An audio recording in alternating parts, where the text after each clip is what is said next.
नमस्कार सगळ्यांना, स्वागत आहे तुमचं माझ्या चॅनलमध्ये। तर आज आपण बनवणार आहोत दह्यामधली लसूण चटणी। त्यासाठी मी 15-20 लसूण पाकळ्या घेतल्यात, ते आपण खलबत्त्यात वाटून घेऊया। लसूण आपला वाटून झालाय बघा।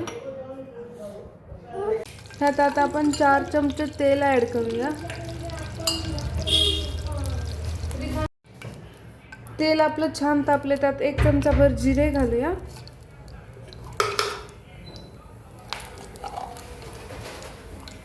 1 चमचाभर हिंग आणि आपण वाटून घेतलेला लसूण घालूया।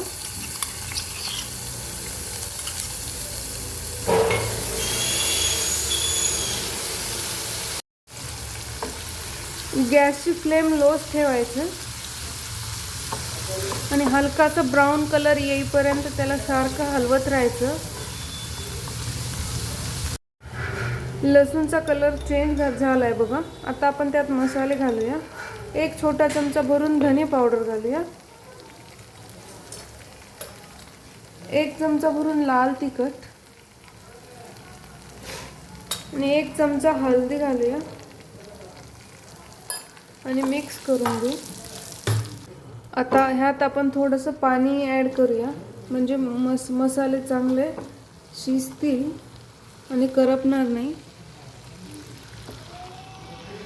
आता ह्यात आपल्याला दही ॲड करायचं आहे। गरम ह्यात दही घातलं तर दही फुटेल, त्यासाठी आपण हे गॅस बंद करून थोडा वेळ थंड करायला ठेवूया आणि मिश्रण थंड झाल्यास त्यात दही ॲड करूया।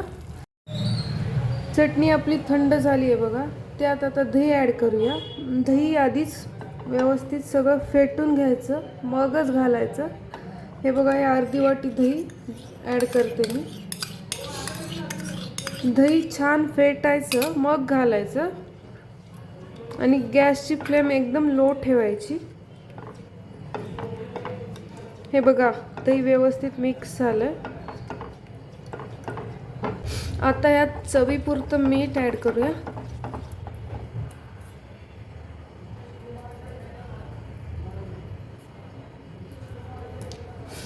आणि 5 मिनिट उकळून घेऊया। लो फ्लेमवरच उकळायचं आणि त्याला सतत फिरवत राहायचं।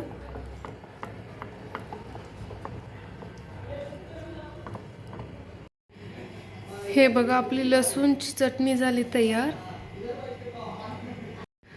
रेसिपी आवडली तर चॅनलला लाईक करा, शेअर करा, सबस्क्राईब करा।